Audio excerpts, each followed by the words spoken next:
Folks, hello. It's me, Denny Carter from NBC Sports Edge, powered by Rotoworld. Thanks for joining me for yet another waiver wire Q&A in which I sometimes talk about waiver wire stuff, but mostly, just what I want to talk about.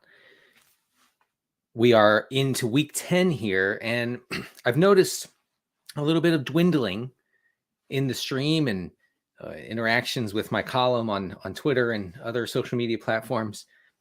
It's as if people are giving up, but not you. You have tuned in. You have ignored whatever work you have to do, whether for employment or at home or whatever. And you have joined me, and thank you. I appreciate it. As always, today, of course, is election day across the United States. I encourage you to get out there and vote. I voted today in the great state of Maryland. I'm always struck every time I vote here by the number of signs and the size of the signs for local candidates and statewide candidates right outside of the line, right outside of the line that says no electioneering beyond this point. And you have all these signs within 6 to 8 inches of that line, just to push up right against it. Just in case that last step that you're going to take toward the polling place and cast your vote, in case you're still undecided. Do people show up at the polling place like, I don't know, it's going to come down to how I feel as I press the button? Is it that situation?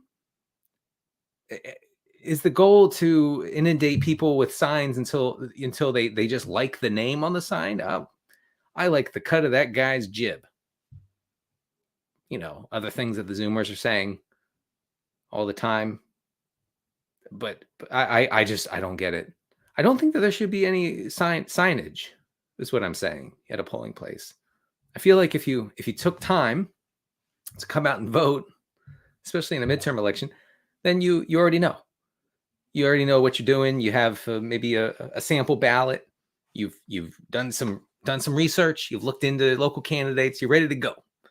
And no amount of signs are going to change your mind.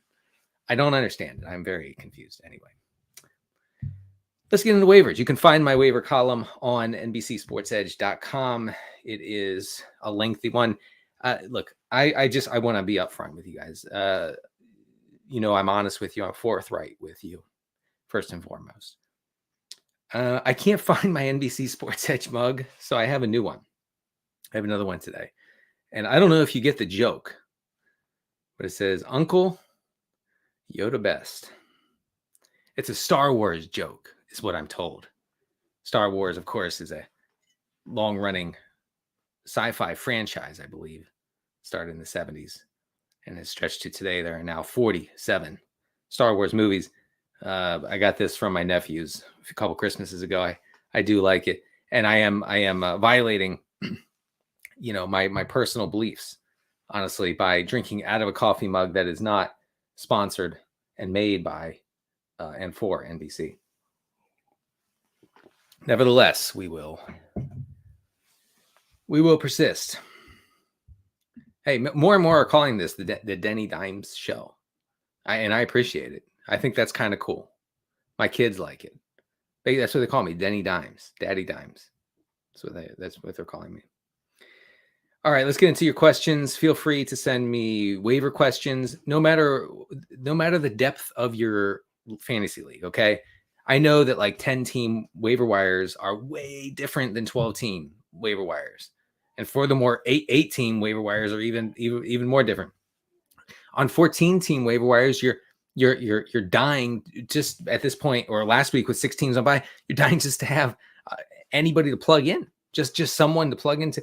I had to, and in a 14-team league last week, I'm not joking. This is not an exaggeration. I had to bench Christian McCaffrey. Obviously, the Niners were on bye, and replace him with Justice Hill. I cried for 11 minutes afterward in public. I was actually at a Starbucks. It was humiliating. But what else can you do? You're replacing CMC with Justice Hill. Didn't work out. Justice Hill could not replace Christian McCaffrey's production. I thought he had a chance, but no. Unfortunately, he did not. All right, let's get to Michelle. Michelle S. says, Michelle has both Kenyon Drake and Gus Edwards. Limited bench spots. Should I keep one or neither through the bye? Okay, this is a good question. I wrote about Gus Edwards as a pickup, possibly, because he's only rostered in half of leagues. But I also mentioned that Kenyon Drake has been really good. Like, he's been good as a receiver. He's been good as a rusher. He's among the league leaders in rush yards over expected per attempt, which is a nerdy way to say he's making a lot out of his attempts. And importantly, the Ravens have gone from one of the pass heaviest teams in the league in the first 2 or 3 weeks of the season to bottom half run heavy. They've slowed down. They've run the ball a lot more. And this could have to do with losing Rashad Bateman, obviously losing Mark Andrews for this past week. Hopefully Andrews is coming back. It makes sense. But the shift started to happen while they still had Bateman and still had Andrews in the lineup. So you're keeping Drake. And I think that he's done enough to show that he is their best running back option at this point. All right. Matt says, should I drop David Montgomery for Michael Carter? Should I drop Mostert for Wilson? Well, that's tough. That's tough. Jeff Wilson was the cover guy on my waiver wire article, which you can find on NBCSportsEdge.com, powered by Rotoworld. So I don't know if he's going to like seize the Miami backfield, like right now, like week 10. I would rather have Wilson than Mostert going forward. Drop Montgomery for Michael Carter. Well, the Jets are on bye, so be careful with that.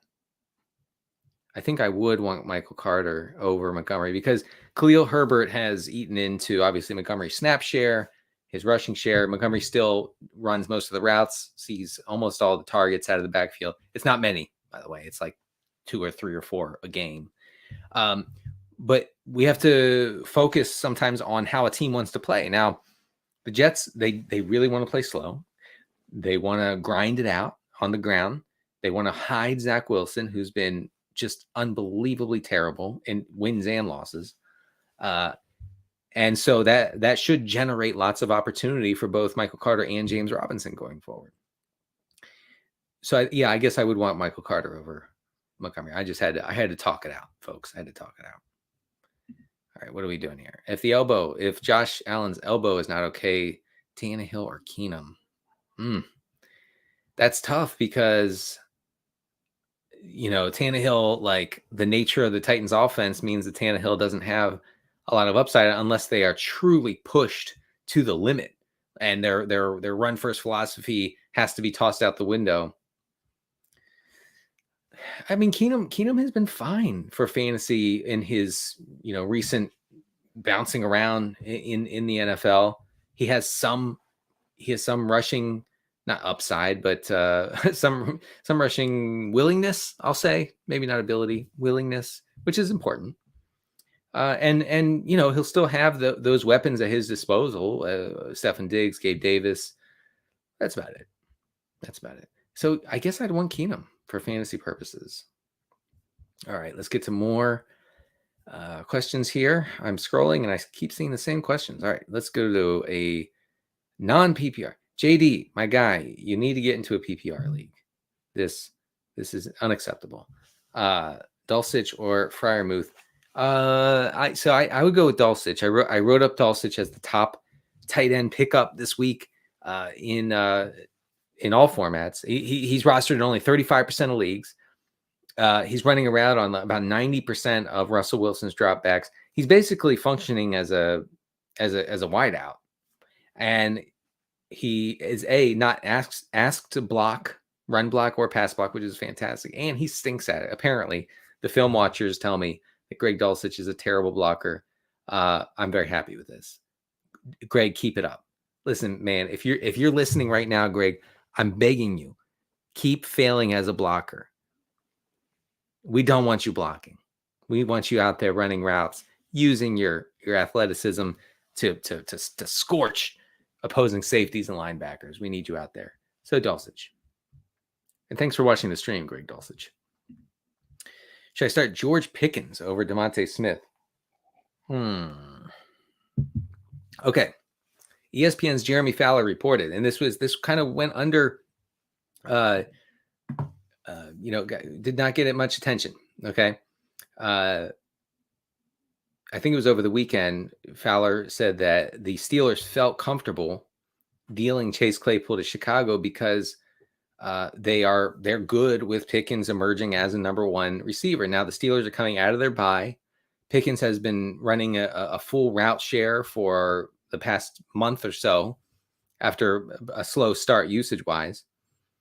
He's getting some intermediate targets rather than just all downfield stuff. Ideally you want a mix of both things, right? So that on weeks where the downfield stuff doesn't hit, you still have the shorter stuff to sort of paper over and smooth over that volatility. I think we could see more of that coming out of the Steelers by, look, Matt Canada, the offensive coordinator for the Steelers, who has been on the hot seat since about 20 minutes after he got to Pittsburgh, remains on the hot seat, and the seat is very warm. Okay, we're looking into the temperature at the moment. My interns are. You still don't have the temperature? You can't get it to me before the stream? Come on. It's terrible. Anyway, he's going to have to shift how they operate on offense, how the Steelers operate. And I think that includes making Pickens their number one option. Deontay Johnson, as Deontay Johnson drafters know, has been miserable this year. And honestly, he's not been good ever. But he gets a lot of targets. But he doesn't do anything with them. Okay. Over the past 5 weeks, Deontay Johnson is wide receiver 4 in expected fantasy points. His actual fantasy points put him at wide receiver 48. That's wild. That's crazy. He should be elite, and he's not playable in 12-team leagues. I don't think I've seen anything like it in my 12 years in the fantasy industry. So it's time to move on, I think, for the Steelers, and I think they know that. So I could see there's a scenario where Kenny Pickett and the Steelers sort of force feed, sort of jam targets to George Pickens. So he needs to be picked up in all leagues, honestly, even 10-team leagues. Somebody in your league, maybe you, needs to roster him just in case. Okay, just in case he really goes off. Look, we have data showing that rookie receivers tend to excel in the second half of the season. As the season wears on, these rookie receivers produce more and get more opportunity. Okay, Pickens fits that model like to a T. I remain bullish on Pickens because he does have that dog in him. No one can deny that. Ample dog in George Pickens. To answer your question, yes, I would start Pickens over Smith. Barely, though. God, that's hard. All right. Oh my God, I almost spit out my coffee. That could have been bad. That's okay. We could have edited it out. It's no problem, right? No, I'm hearing no. They're saying no. I would have just spit coffee all over my computer, and it would have sizzled and died. Okay. All right. Gerald Everett or David Njoku. So Njoku should be back. What's going on in Cleveland? From his ankle injury in week 10. Hopefully that's the case. It's a pretty good fantasy environment this week. I'm not going to get bogged down in that. They're playing Miami. Miami should push the Browns into at least a balanced offense. Njoku's like a top 5 tight end, fantasy tight end, when he's fully healthy and running a full complement of routes. So it's Njoku. Like unless you have like I would start Njoku over Kittle. I would, so unless you have, Kelsey, Andrews, maybe Ertz, maybe. But Njoku is borderline elite. Oh, kicker question. Thank you, Rob, for a kicker question. I love a kicker question, as you know. Keep Harrison Butker for rest of season despite his struggles. I don't think that he's like a must start. I wrote up 3 kickers this week. Robbie Gould in a great spot at home against the Chargers. I think he's a great candidate for multiple field goal attempts. Jason Sanders, the Dolphins kicker against Cleveland. Dolphins are pretty heavy favorites. And that's what we're looking for. We're looking for positive game script. And Cairo Santos, who has somewhat benefited from Justin Fields being good over the past month. So I wouldn't, let's put it this way. I would not report you to the local authorities for playing Robbie Gould or Jason Sanders over Harrison Butker this week. That's my pledge to you, Rob. All right. A similar tight end question. You don't have to say sorry. This is an apology-free zone. Okay? No apologies here. Unfortunately, the tight end struggle is ongoing. What do we have? Oh, this is a follow-up. Oh, here we go. Taysom Hill or Darren Waller. Okay. So with Hill, so Dulcich is above Hill. So is Waller. I'm starting Hill if I have to rely on like a Tyler Conklin, okay? Or I'm trying to think of like other really, really borderline. Logan Thomas is not even a fantasy option. One of the Texans tight ends, even Dalton Schultz maybe, because the Cowboys just don't throw it. But I would not start Taysom Hill over Darren Waller or Dulcich because with Taysom Hill, you're getting a big game, like something like he hits on a 50-yard touchdown run or nothing. So don't go that far with Taysom. Rest of the season, Broncos or Dolphins defense. Broncos defense is elite. If Russell Wilson can be less bad going forward and stop putting his defense in a bad position, at which they have been throughout this year, I think the Broncos fantasy defense should be fantastic. So I'd go Denver. I'd go Denver there. Right. I mean, yeah, right. It's the Bears offense is basically running back by committee, led by the most dangerous, one of the most dangerous rushing quarterbacks in the league in Justin Fields right now. Did you see that Mike McDaniel telling Justin Fields to stop it on the sideline when Justin Fields scrambled? He broke 3 tackles, scrambled for a first down. One of 11 such instances in the Bears week 9 loss to the Dolphins. And Mike McDaniels runs over to him and he goes, stop it. But he looks so serious. Mike McDaniel is one of us, man. He's just a nerd. And he talked about it in his press conference. They said, what did you say to Justin Fields? And Mike McDaniel said, I told him to stop. And he didn't listen. He didn't take the coaching advice. That's funny. This guy's funny, like legit funny. And he doesn't think he's funny. He just is. I hope he has that job for a long time. All right. Is Zach Moss worth stashing for a Jonathan Taylor drafter after Jackson and Lindsey? I mean, I guess if you're like in a super deep league, I guess. But honestly, with the chaos that's unfolding with the Colts, hiring some guy off the street to coach the team, I mean, I'm just not prioritizing any Colts right now. My teams with Michael Pittman, and I have a couple, they're pretty down bad with this news. The Colts I think are going to have to bring back Matt Ryan unless they have committed to the tank. And maybe they have. Maybe that's what this is all about. Maybe underlying all of this is Jim Irsay just saying to himself, Jim, we're going to tank. And not telling anybody else, not telling coaches, players, whatever, but we're tanking. There's no other reason a team would play Sam Ehlinger, who is horrifically bad. Okay. Like very clearly not an NFL caliber quarterback, right? And Matt Ryan, as bad as he was, is a massive upgrade over Sam Ehlinger. And I hope for fantasy purposes, and you should hope too, that they bring back Matt Ryan and they get that 65 to 70 play situation going again that they had for the 3 weeks before Ryan was benched, where he's just checking down 10 targets to the running back, 10 targets to Paris Campbell, 15 targets to what's his name, Pittman. Let's get that going again, because this stinks. This stinks for fantasy. It's awful. All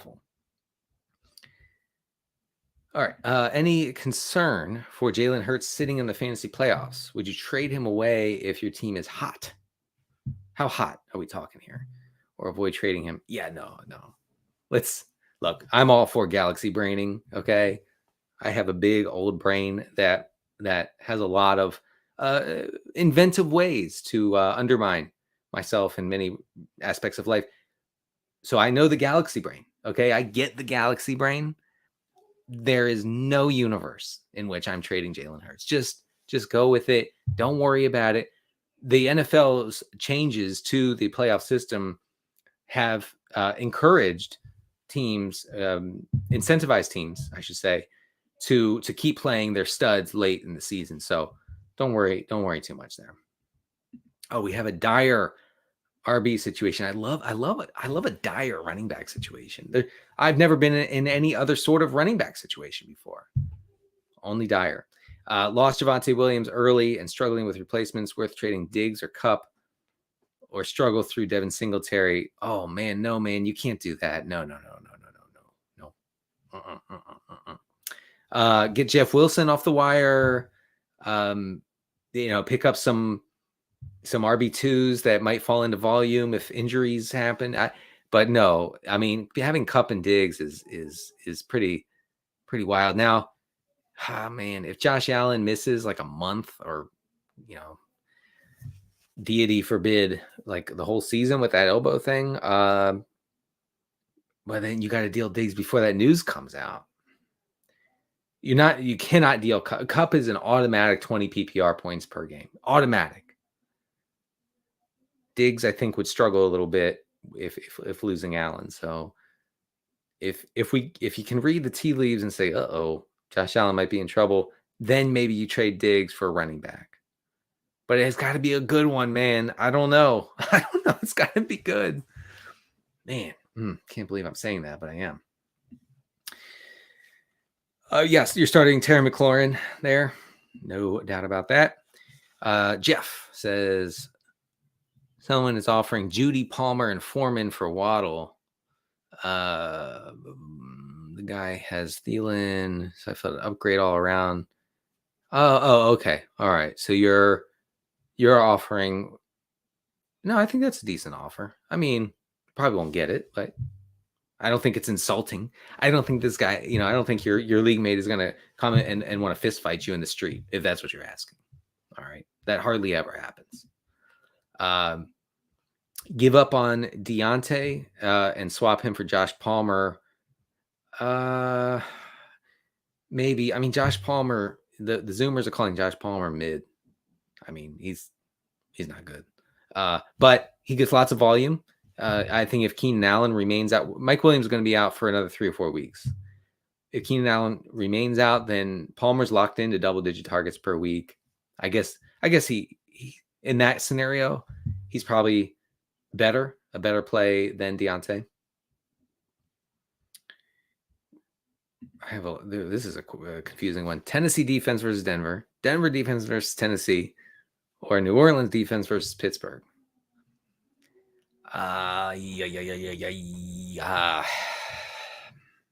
Man, that's tough.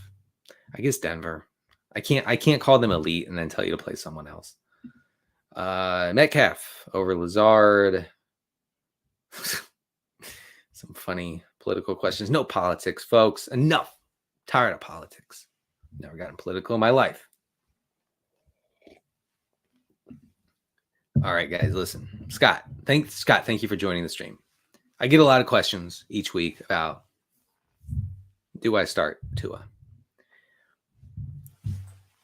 Let me just get my microphone real quick.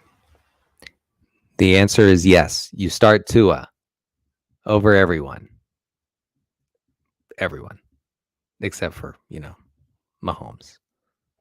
You start Tua. All right, now that we're done with that,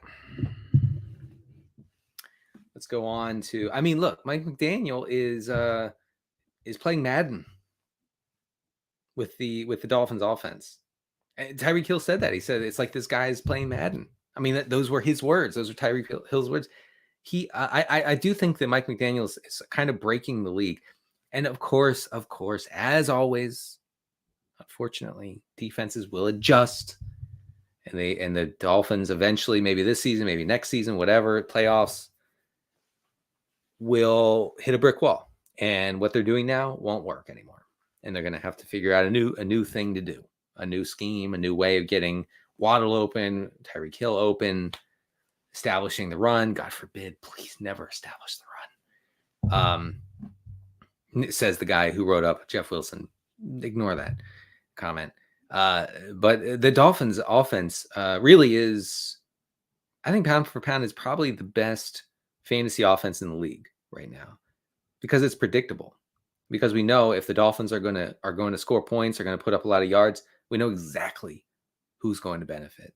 We don't have any questions. And we don't have questions about their commitment to the pass. They pass when they're down. They pass when the game is tight. And they pass when they're ahead 7, 10, 15 points. I don't know why I choose 15, 14 points, whatever. So they're committed. They establish the pass, and we appreciate that. Thank you, Mike McDaniel.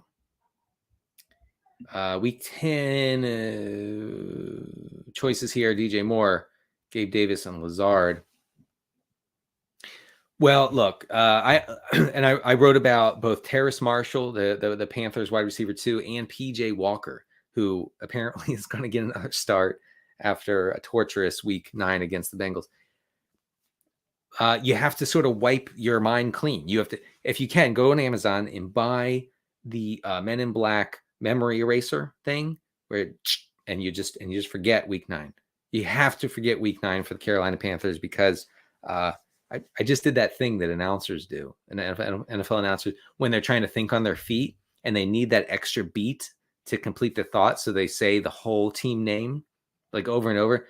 Well, let me tell you something with the Kansas City Chiefs. When you talk about the Kansas City Chiefs, you talk about, and so they say the name, Patrick Mahomes, he's the quarterback for the Kansas City Chiefs. And let me tell you something about the Kansas City Chiefs quarterback, Patrick Mahomes. He is, so it's giving yourself time. I just did that with the Panthers. Anyway, Panthers have a great matchup this week. The Falcons, I wrote about it. Please read my article, my waiver article, NBCSportsEdge.com. Many are saying it has actionable information in it. The Falcons secondary is atrocious. I think you play DJ Moore pretty much no matter what in a 12-team league. And I would play, if Josh Allen plays, I'd play Gabe Davis. If not, then I played Lazard. Hope I was clear there. Add Christian Watson. Yeah, I mean, sure. Christian Watson suffered another brain injury this past week. Second in 2 weeks. Really unfortunate for the rookie. Can't stay on the field. Hope he's okay. But I think that he has a clearer path to upside than Alec Pierce at this point. And that brings me no joy. I have no joy in reporting that because I like Alec Pierce. And I thought we were onto something with Alec Pierce. But not in that offense. No way. How many touchdowns will Waller have this week? 2 or 3? I'm going with 4. You know what? I'm hammering the over on 3. All right. Let's go. Rather have Hines or I'd rather have Wilson rest of season. Look, the Bills love to pretend they're going to use running backs. They love it. Oh, we're going to get J.D. McKissick. They tried to sign him from Washington. He was a free agent. And McKissick said no for some reason. And then, we're going to make James Cook a thing. We drafted him in the second round, just an abysmal draft pick. Nothing against him. It was just not a good use of draft capital. And nope, that experiment's over. And now, Hines, he's gonna play in the slot. He's gonna play over here, out wide in the back. Blah, blah, 15 drive. No, he's not doing anything. He's not going to do anything in Buffalo. No one does anything in the Buffalo backfield. That's your lesson for today. You're welcome. So that's Jeff Wilson. All right. Pick 2 to start. Okay. So Palmer is, I'll go with Palmer if Keenan Allen remains out. If not, I don't know. Mostert is in a good spot this week against Cleveland. Cleveland has a really bad, I think, bottom 5 in EPA given up against the rush. And I guess Jamal Williams. Yeah, I mean, I think you fade Deontay Johnson if you can. So Justin Herbert couldn't even get there for fantasy purposes against the aforementioned horrible Falcons coverage unit. Horrible. Okay, like they're giving up crazy numbers. They're giving up an average, I think, of 290 yards per game. Some of those games have come against not great quarterbacks. Justin Herbert dropped back in a pass-heavy game script, threw for 244 yards. His first. This is from the status from John Daigle, my good buddy, formerly of NBC Sports Edge and now of 4for4.com. John Daigle said on a recent podcast that Justin Herbert's first attempt of more than 5 yards came at the end of the second quarter. That's sad, man.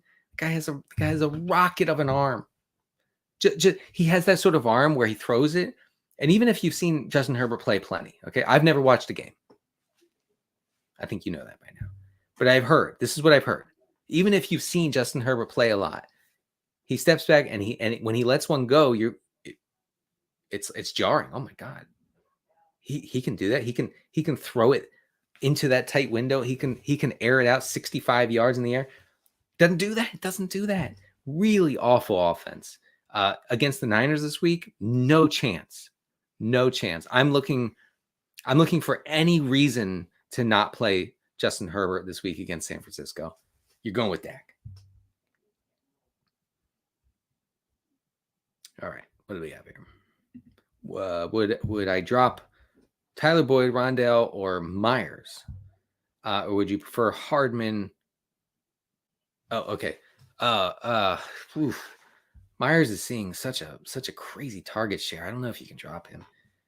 Oh man, I don't know how to answer this. I mean, Tyler Boyd. We're looking up. My interns are looking up his recent stats.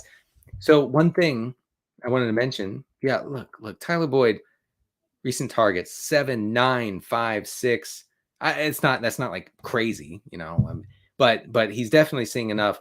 And last week the game script was just completely haywire for Cincinnati. So I think you can kind of toss out the snap share stuff.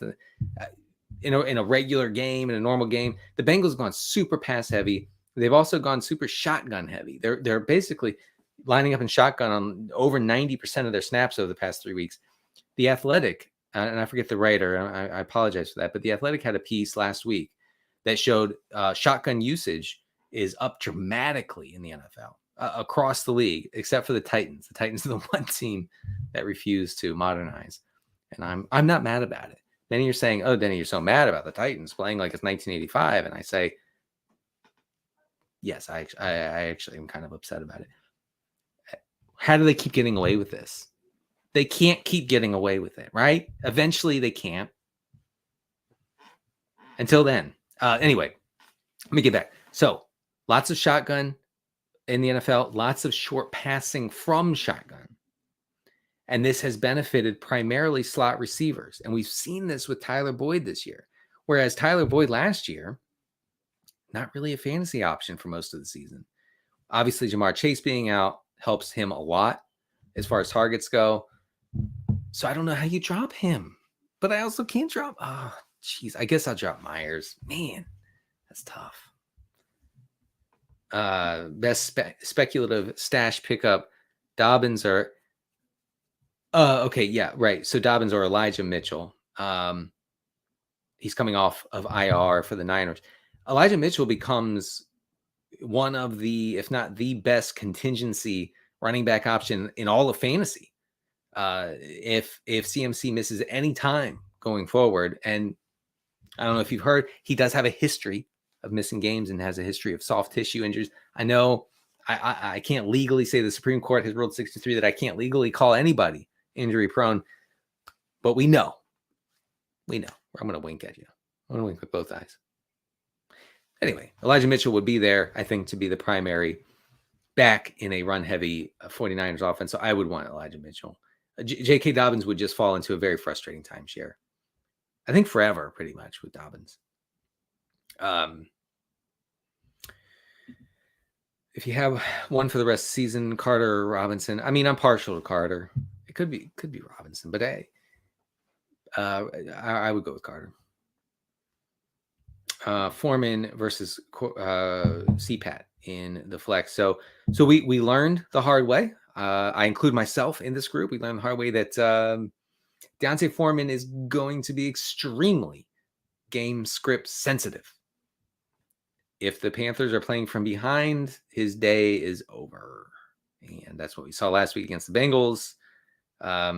The week before, of course, it was back and forth with the Falcons. Bad Falcons defense, 26 carries, over 100 yards, 3 touchdowns. Touchdowns are fluky. I get that. By the way, I'm very excited about Raheem Blackshear maybe getting an opportunity. Blackshear played some garbage time snaps, scored a touchdown, caught all 4 of his targets for 40 yards against the Bengals last week. Again, I understand in garbage time. I get it. But I think Blackshear is really good and would be tremendous for fantasy if he ever got that workload to himself.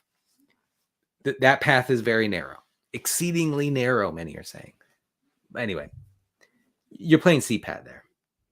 CPAT is their preferred goal line back. I think that he should be ramped up a little bit as far as snaps go, as far as rushing goes. This Atlanta offense, Arthur Smith has made it clear, we are not passing it ever. I mean, they were under their expected pass rate in the shootout 2 weeks ago against Carolina. They were under in that game. Amazing. Just an incredible commitment to owning the analytics nerds. All right. Everett, Ertz, Otten, Dulcich. I can only pick one. Well, I mean, Otten. Okay, so if Cam Brate remains out, I think it's Otten. Otten's running an incredible number of routes, and I hope people stay patient. In week 8 against the Ravens, Otten dropped a touchdown and had one called back. That's tough. That's tough luck. Can't do anything about it. He ended up with like four fantasy points, whatever. And people say, "Oh, Otten's trash." I look. First of all, I don't even know if he's good. Who cares? He's out there running a ton of routes. I think he leads the league in routes over the past 3 weeks. Tight end routes, I should say. Okay, so that's what we're looking for. We're looking for a guy who might not be great, but who's in a good fantasy environment, and that's Otten. Is he playable over Ertz? Man, I don't know. I mean, Ertz has been frustrating since DeAndre Hopkins' return and ate up all the targets. But, Ertz saw 8 targets, caught 5 for 40 yards and a touchdown last week against Seattle. I guess I'd go with Ertz. He has a more locked in role. But don't give up on, or don't dismiss Otten, I should say. I believe in Nyheim Hines. How dare you? Okay. All right. Here we go. This is a good one. Am I crazy to think Jacoby Brissett is a good streamer this week? Might get weird and play him over Jimmy G.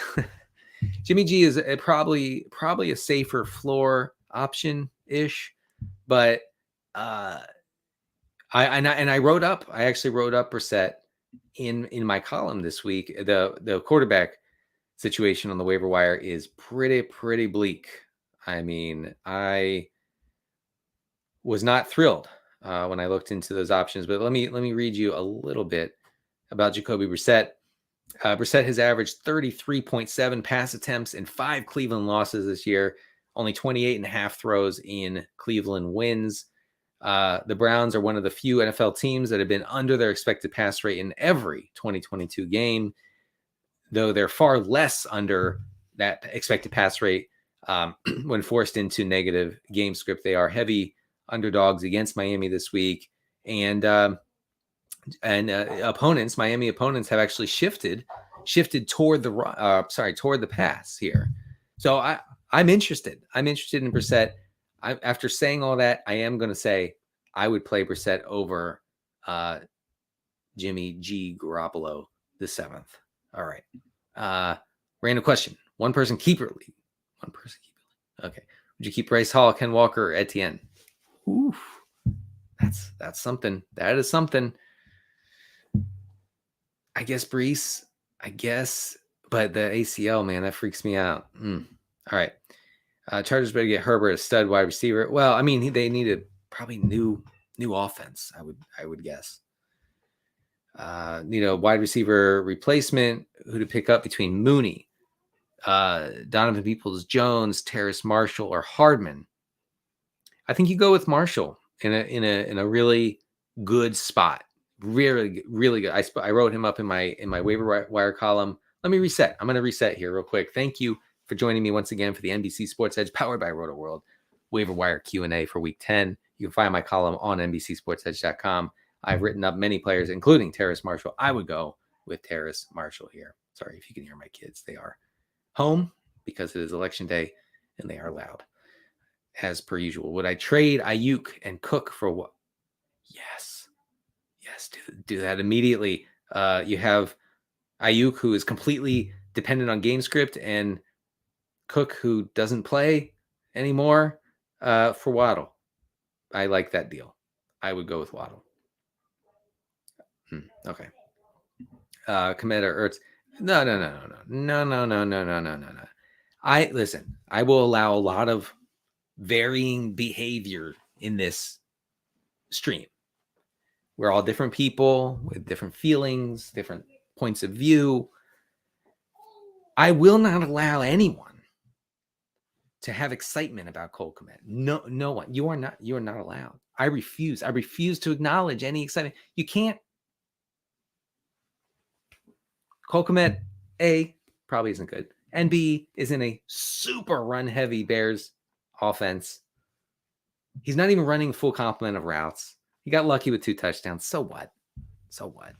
No one pick up Cole Kmet this week. No one. Stop. Ertz by 10 miles. I'm sorry. I got a little excited there, Jason. Sorry. Better RB3 stash. Foreman.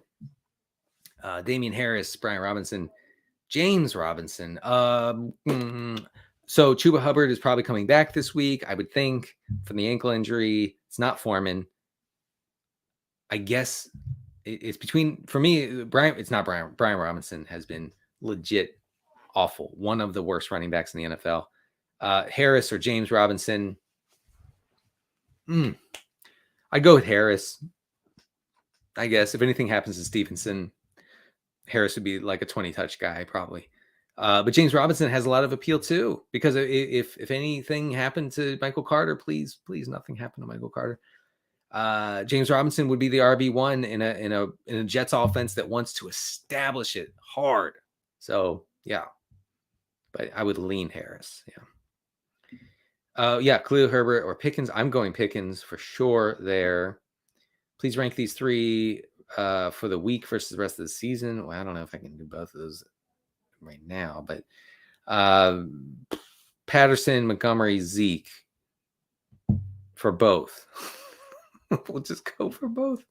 Would you start Brissett over Brady? No, just start Brady. I know it's super depressing, but I would not do that. I would not start Brissett. I think that's getting too cute. Look, we're cute around here. Okay, you're cute, I'm cute. Everybody's cute. But I hesitate to get that cute. I mean, Brady's due for regression. I know people laugh. Oh, regression. Oh, nerds, get out of here. You stuff me into a locker every time I talk about regression. Okay, I don't appreciate that, first of all. And secondly, it happens. It happened with Joe Mixon. Joe Mixon was way under his expected fantasy points coming into Week 9 against Carolina. He was further under his expected fantasy points than any other running back in the league by a huge margin. And he went off for 5 touchdowns. The regression does hit, and Brady is throwing for lots of yards. He's completing a good number of his throws. The touchdowns will come. And it could come this week against a very exploitable, we'll say, Seattle defense. Dalton Carr or Daniel Jones, a quarterback this week. Daniel Jones plays Houston. That is a pretty nice matchup. I would go with Daniel Jones. My thoughts on a trade. I traded Ertz for what?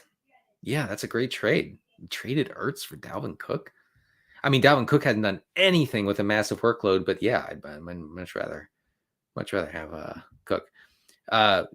Jamal says, I will eat my words next week about Cole. I will never eat my words. Maybe I will. I don't know. We'll have to see. Look, yeah, Justin Fields has gotten to the point, I think, where we can say he's better than any waiver wire option. If you picked him up the last week or 2 weeks ago, whatever, you're starting him from here on out. He's a better rest of season option than, Tom Brady, obviously, like Matt Stafford. Oof. Fields is a better rest of season option than Justin Herbert. Definitely, 100%. That's kind of where I am on him. So Fields or Tua. So I would lean Tua here. It's pretty close because of Fields, rushing. Like that's the cheat code. That's the Konami code, as my good friend Rich Rebar named it so many years ago, right? And it works. In a week where Justin Fields throws for 150 yards, he can get by on 50, 60, 70 yards and maybe a touchdown on the ground. That's a huge difference. Huge difference making thing. But Tua is at the head of, like I said, one of the most, if not the most fantasy friendly offense in all of football right now. So I would lean Tua there, but it's kind of close. What do we have here? Mooney or Monty in that offense? I guess Montgomery. Flex and Mooney or Garrett Wilson. I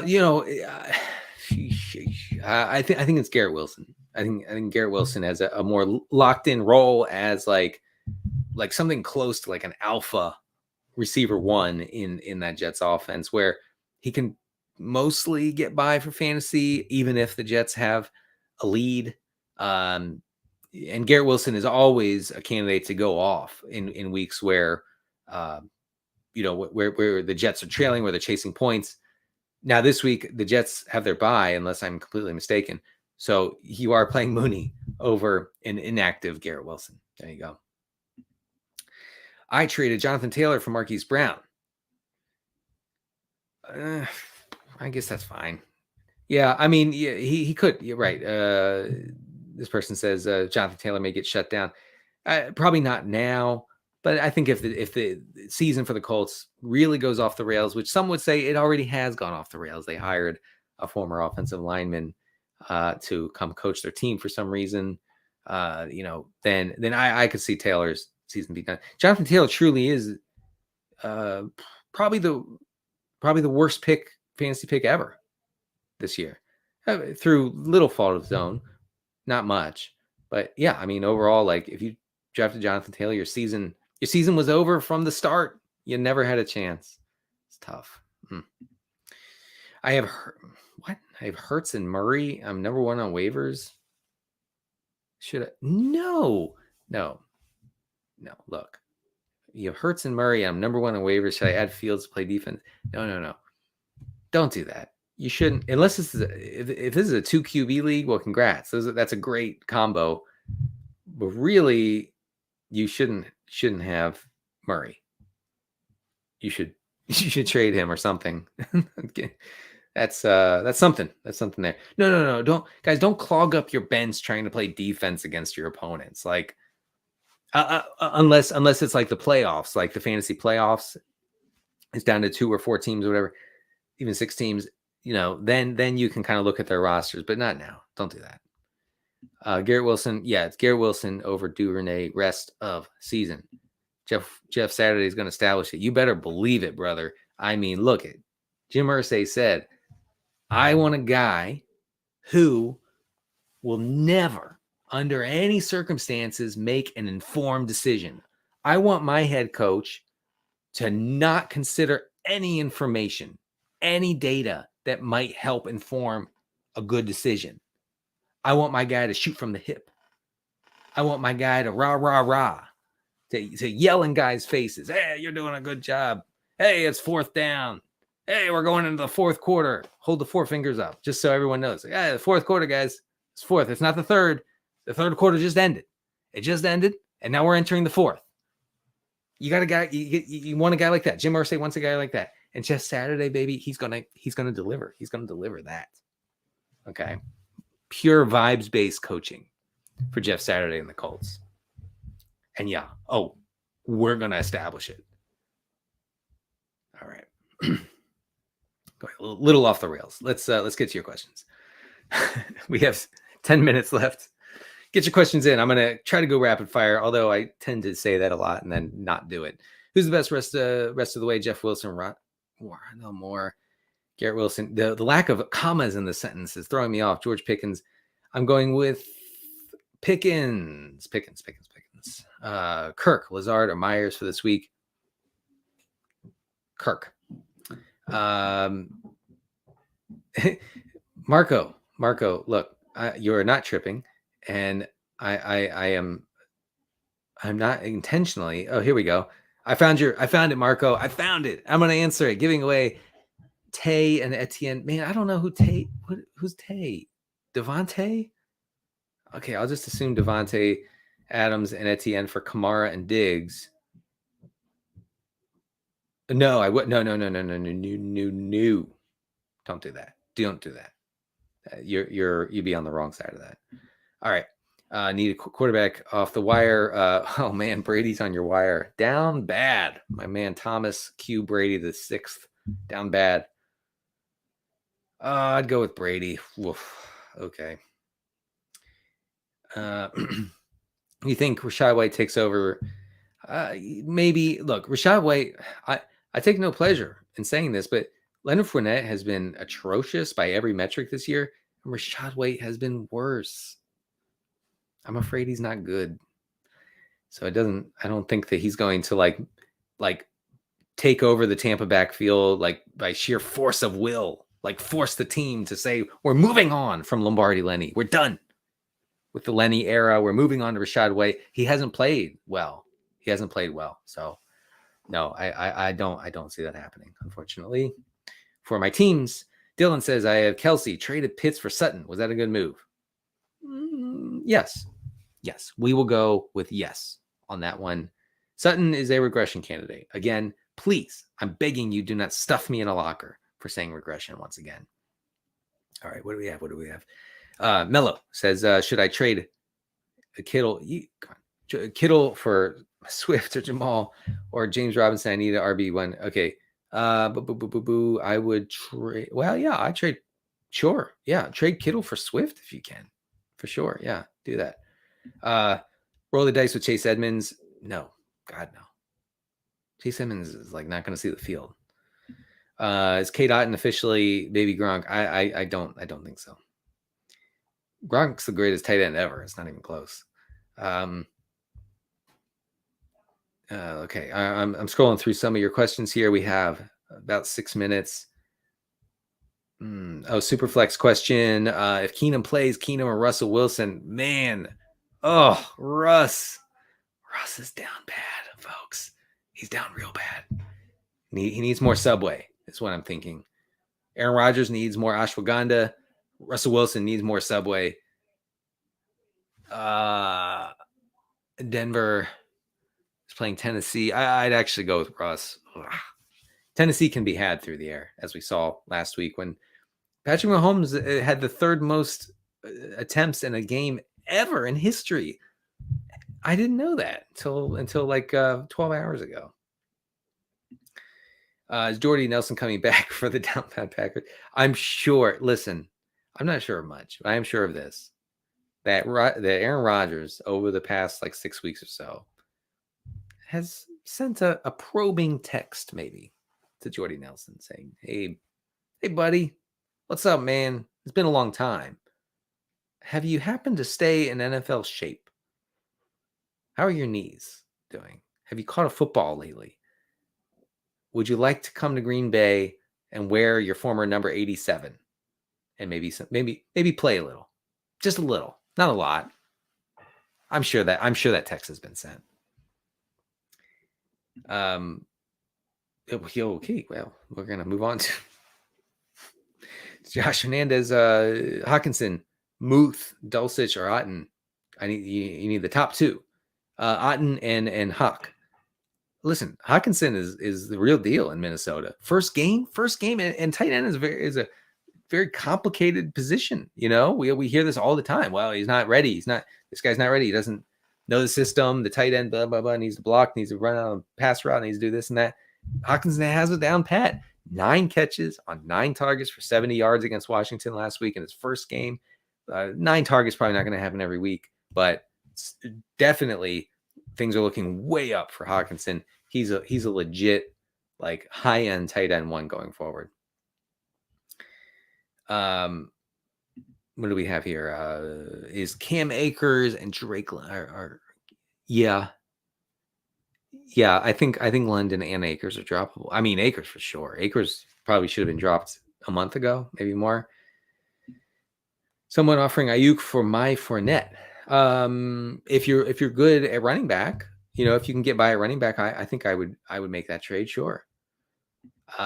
So I'm assuming for this week, Palmer or Ayuk. I would go Ayuk.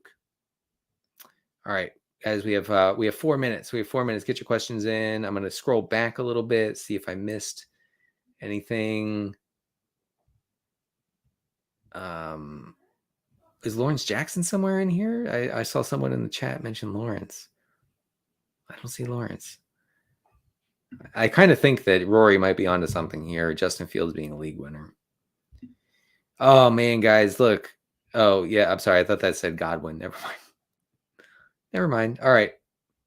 A couple more questions. Here's a good one. Najee, Monty Pollard, or Antonio Gibson? Okay.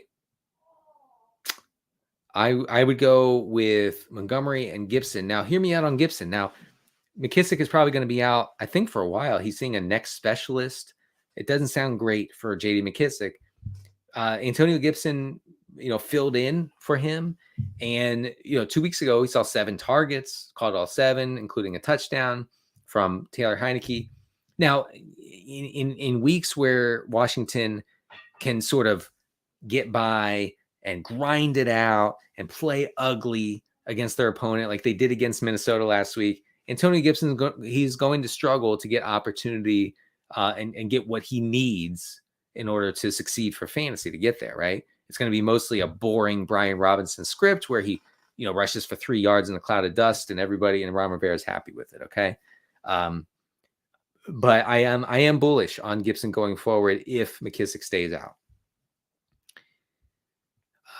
The role is good and the underlying usage is good. All right, now we'll do 2 more. Here we go. Scott says Wan'Dale or Terrace. I'm going to go with Terrace Marshall. Terrace Marshall here.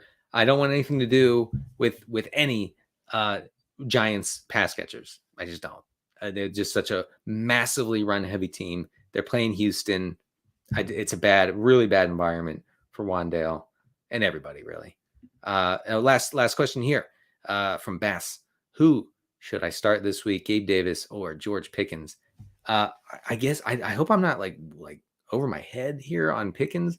And I know the last time he played, he saw 3 or 4 targets, didn't catch any. So it's a little tough to say, oh, Pickens over everybody. Obviously, that's not the case. But I think Pickens is a wide receiver too, like low end right now.